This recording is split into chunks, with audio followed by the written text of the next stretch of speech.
दोस्तों, क्या कलयुग का अंत अब होने ही वाला है? क्या है संकेत जो बताते हैं कि कलयुग का अंत अब निकट ही है? अगर आपके मन में भी यह सवाल एक जिज्ञासा पैदा करता है तो इस वीडियो को अंत तक जरूर देखें, क्योंकि इस वीडियो में आज हम बात करने वाले उन सभी संकेतों के बारे में जो साफ साफ इशारा कर रहे हैं कि हिंदू धर्म में बताई गई भविष्यवाणियां अब सच होने वाली हैं। अगर आप हिंदू धर्म पुराणों और भविष्यवाणियों में रुचि रखते हैं तो यह वीडियो आपके लिए है। इस वीडियो में न हम केवल शास्त्रों की बात करेंगे बल्कि आज के समय के साथ उनकी तुलना भी करेंगे। तो दोस्तों, वीडियो के अंत तक बने रहिए और अगर आपको यह टॉपिक रोमांचित करता है तो अभी लाइक का बटन दबाएं और चैनल को सब्सक्राइब जरूर कर लीजिए। तो चलिए दोस्तों, शुरू करते हैं। दोस्तों, इन सवालों के जवाब ढूंढने से पहले यह समझना बहुत जरूरी हो जाता है कि कलयुग आखिर है क्या। हिंदू धर्म के अनुसार समय को 4 युगों में बांटा गया: सतयुग, त्रेता युग, द्वापर युग और कलयुग। इनमें से कलयुग को सबसे अंधकारमय युग माना जाता है, जहाँ धर्म, सत्य और नैतिकता की कमी होती है। भगवत गीता और श्रीमद् भागवत पुराण में कलयुग को एक ऐसे समय के रूप में वर्णित किया गया है जहाँ लोग स्वार्थी, लालची और अधर्मी हो जाते हैं। श्रीमद् भागवत पुराण के अनुसार कलयुग की अवधि 4,32,000 वर्षों की है और ऐसा माना जाता है कि यह युग भगवान श्री कृष्ण के देह त्याग के बाद शुरू हुआ। अगर हम गणना करें तो अभी तक कलयुग के केवल लगभग 5,000 वर्ष ही बीते हैं, यानी हम अभी कलयुग के शुरुआती दौर में ही हैं। लेकिन फिर भी शास्त्रों में वर्णित कई संकेत आज के समय में दिखाई देने लगे हैं। धार्मिक मान्यताओं के अनुसार हमारे 4 सबसे बड़े धाम बद्रीनाथ, केदारनाथ, जगन्नाथ, पुरी और द्वारिका से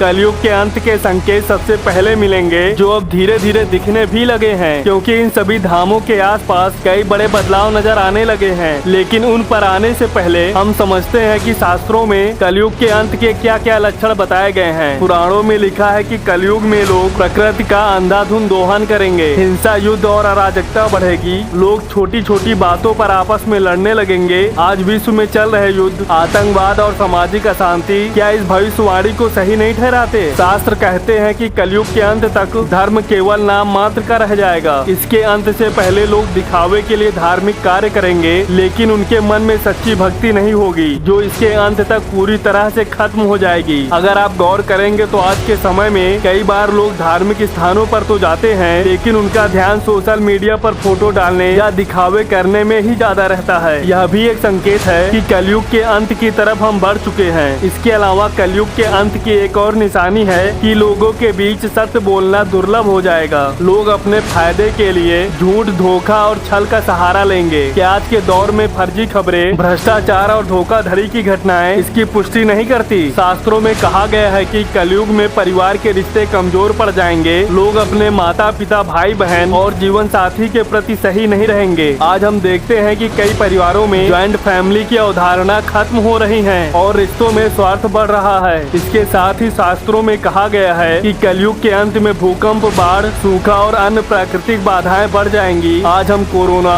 ग्लोबल वार्मिंग और एबनॉर्मल क्लाइमेट चेंज को देख रहे हैं। क्या यह कलयुग के अंत के संकेत नहीं है? अब यह तो हुई शास्त्रों में वर्णित कलयुग के अंत के संकेत की बात, लेकिन ये चारों धाम हमें क्या संकेत दे रहे हैं? चलिए इस पर भी बात कर लेते हैं। बद्रीनाथ के रास्ते हर साल खराब होते जा रहे हैं, चट्टानें टूटती जा रही हैं, पहाड़ गिर रहे हैं। इस वजह से कई बार यात्रा रोकनी भी पड़ रही है। केदारनाथ में मौसम हर साल बिगड़ता जा रहा है, बर्फबारी और बाढ़ बारिश, तूफान की घटनाएं बढ़ती जा रही हैं। द्वारिका धीरे धीरे डूबने लगी है। लोगों का मानना है कि कुछ वर्षों में द्वारिका पानी में डूबने वाली है। राम सेतु में भी दरारें बढ़ रही हैं। तो क्या अब कलयुग का अंत नजदीक है? कहा जाता है कि जब त्रासदी मंदिर के दरवाजे तक पहुंच जाए तो इसका मतलब होता है कि अंत अब ज्यादा दूर नहीं। केदारनाथ में कई बार भारी बारिश से बाढ़ आ चुकी है और इसने काफी उत्पात भी मचाया है। बद्रीनाथ धाम के भी रास्ते लगातार टूटते रहते हैं। भगवान बद्रीनाथ के दर्शन लगातार मुश्किल होते जा रहे हैं। शास्त्रों में भी कहा गया है जब धर्म का पतन हो जाता है तब भगवान का दर्शन लगातार दुर्लभ हो जाता है। बद्रीनाथ में धरती के अंदर लगातार कंपन हो रहे हैं, पृथ्वी कांप रही है और पहाड़ चीख रहे हैं। लगातार लैंडस्लाइड की घटनाएं बढ़ रही हैं। यह सब क्या अंत के संकेत नहीं है? द्वारिका के पास भी समुद्र का जल स्तर लगातार तेजी से बढ़ रहा है। आर्कियोलॉजिस्ट का मानना है कि आने वाले कुछ वर्षों में द्वारका मंदिर पूरी तरह से सागर में समा जाएगी। शास्त्रों में भी कहा गया है कि जब द्वारका डूब जाएगी तो कलयुग का अंत हो जाएगा। इसके अलावा मंदिर के गर्भगृह में नमी और दरारें पड़ने भी लगी हैं। लेकिन दोस्तों, यह भी सच है कि अभी कलयुग के केवल 5000 वर्ष ही बीते हैं। शास्त्रों के अनुसार अभी लाखों वर्ष बाकी हैं। तो क्या यह संकेत केवल एक चेतावनी है कि हमें अपने कर्म सुधारने की जरूरत है, या फिर यह वाकई अंत की शुरुआत है? आपको क्या लगता है? कमेंट करके हमें जरूर बताएं। वीडियो अगर अच्छी लगी हो तो वीडियो को लाइक करें, ज्यादा से ज्यादा शेयर करें और हमारे फैक्टोलॉजी चैनल को सब्सक्राइब करके बेल आइकन अवश्य दबा दें। मिलते हैं दोस्तों अगले वीडियो में, तब तक के लिए जय श्री राम।